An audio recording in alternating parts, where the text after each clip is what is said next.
An-nasu yamdahunaka bima yadunnuna fika fakun anta dhamman li nafsika lima ta'lamuhu minha.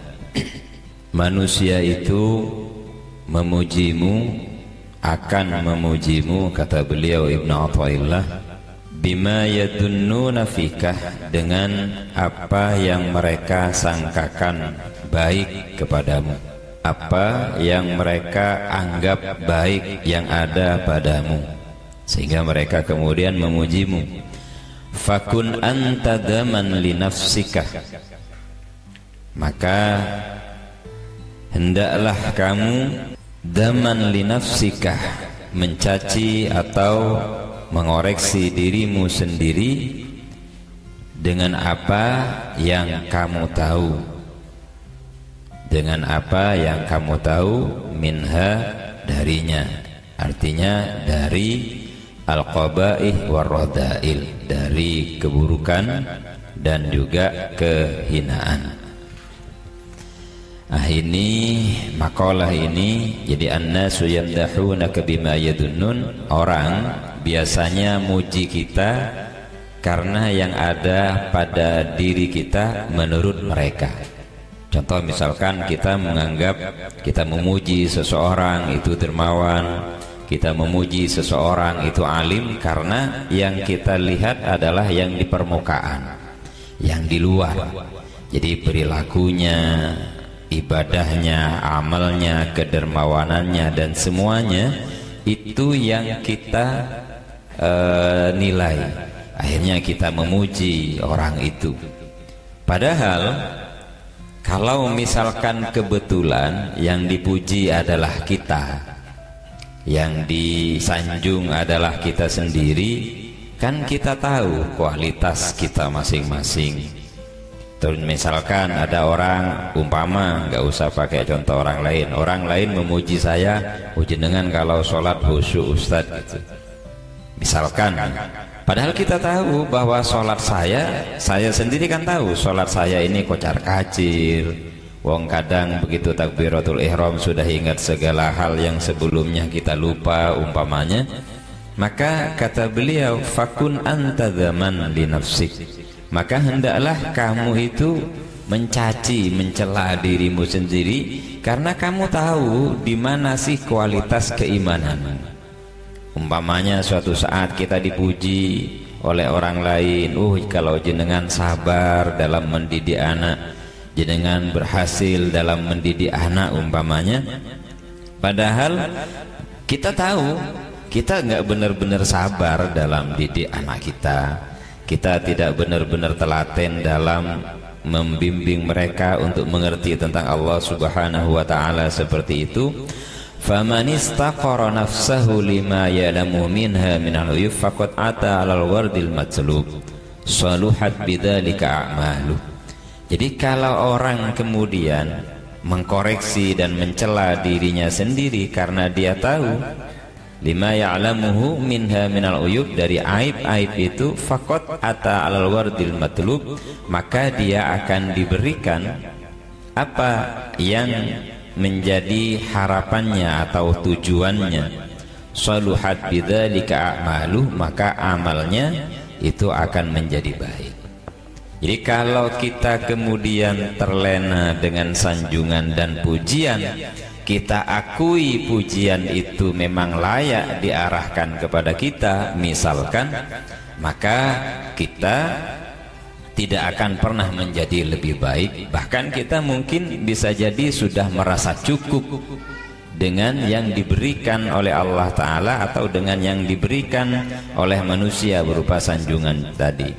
Wa sadaqat ahwaluhu hiyal ammaratu bil musawi al mutaraddiyatu bi syahwatiha fil mahawi fala yaghurrannaka, jangan sampai menipumu, kata beliau, madahun nas, apa, yaitu pujian yang diberikan oleh manusia.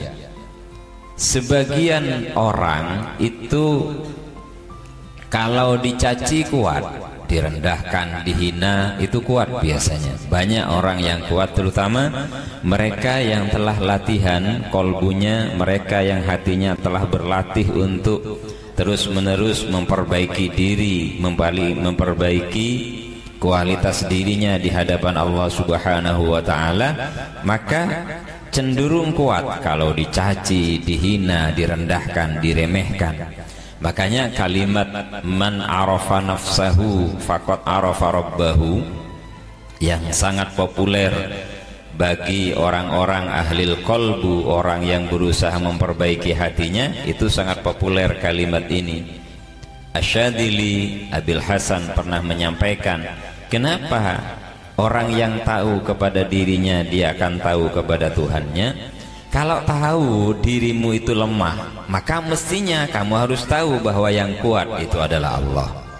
Kalau tahu bahwa dirimu bodoh, maka yang alim itu hanya Allah Ta'ala. Kalau tahu bahwa kamu adalah seorang hamba, maka kamu harus tahu siapa Tuhanmu.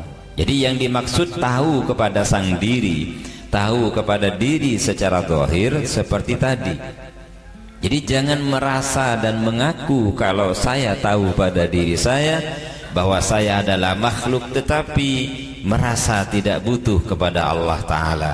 Tidak ada harapan, tidak ada keinginan yang bisa kita jadikan tujuan kalau bukan hanya semata-mata Allah Ta'ala yang kita tuju seperti itu. Makanya dalam Iqadul Himam itu dijelaskan doanya Sayyidina Ali, Allahumma ja'alni khairam mimma yajma'un wa la tu'akhidni bima yakulun waghfir lana ma la ya'lamun. Ya Allah, ketika kita disangka baik oleh orang lain, maka kata beliau, katanya Sayyidina Ali, beliau berdoa, ij'alni, ya Allah, jadikan saya lebih baik dari prasangka mereka. Jadi kalau kita dianggap rajin, ya Allah jadikan saya lebih baik dari prasangka mereka, seperti itu. Jadi ketika kita dianggap baik oleh orang lain, dianggap solih oleh orang lain, dianggap alim oleh orang lain, dan kemudian kita dipuji karena itu, maka beliau berdoa, Allahumma ja'alni khairam mimma yajma'un mimma yadunnun. Ya Allah, jadikan saya sebagai orang yang lebih baik dari prasangka mereka. Jadi kalau bahasa orang sekarang, tidak kemudian tenggelam karena dicaci dan terbang karena dipuji. Nah, untuk menjadi hati yang stabil begitu itu enggak mudah, tidak mudah. Kenapa? Karena manusia itu paling tidak suka didahului oleh orang lain, kalah dari orang lain, disalib oleh orang lain. Manusia itu paling nggak suka, istilahnya kelintasan orang lain itu nggak suka. Dia senantiasa ingin dirinya yang ada di depan. Apa buktinya? Ketika ada orang bercerita tentang politik, kita juga ikut-ikutan punya bahan politik. Ketika orang cerita pertanian, kita juga ikut-ikutan cerita pertanian. Kita tidak mau kalah, ini urusan cerita saja gitu. Kenapa? Makanya kita itu oleh Allah Ta'ala dikasih lisan satu, telinga itu dua. Artinya disuruh lebih banyak mendengarkan daripada berbicara. Jadi Allah ingin mengajarkan kepada kita lebih banyak diam dan mendengarkan, bukan lebih banyak berbicara. Jadi kadangkala ada orang yang memang senang dan bahagia ketika dipuji. Jadi ketika dipuji sampai memberikan pengakuan kepada dirinya, oh memang saya ini yang men-setting misalkan. Maka yang seperti itu dia tidak termasuk dalam kategori tadi fakun anta zaman li nafsika.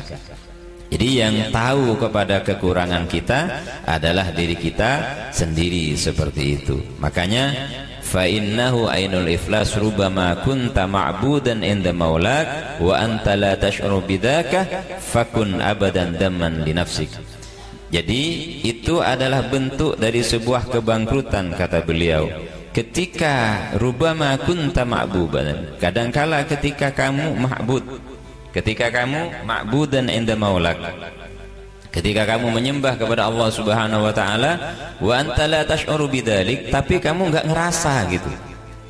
Jadi ketika menyembah kepada Allah Ta'ala kemudian kita enggak merasa, fakun abadan daman li nafsik, hendaklah kamu mencaci dirimu,